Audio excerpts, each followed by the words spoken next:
Вітаю вас на своїй кухні. Мене звуть Вікторія Киба. Я веду блог про їжу. Він називається «Вікторія Киба. Готувати смачно легко». І по бажанню моїх підписників я готую сьогодні пісну страву. Зіркою цієї страви буде бурячок.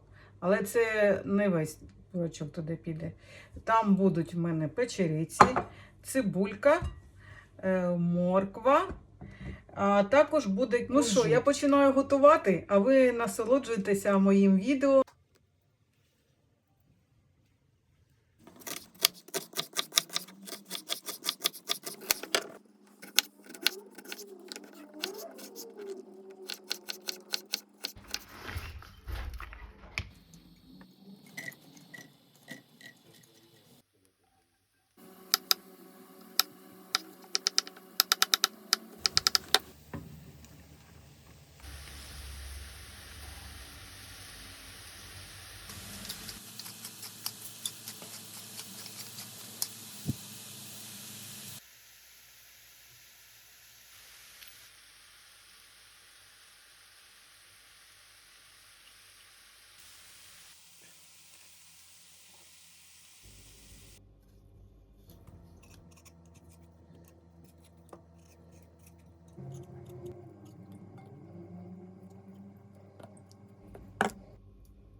Мене звуть Вікторія Киба.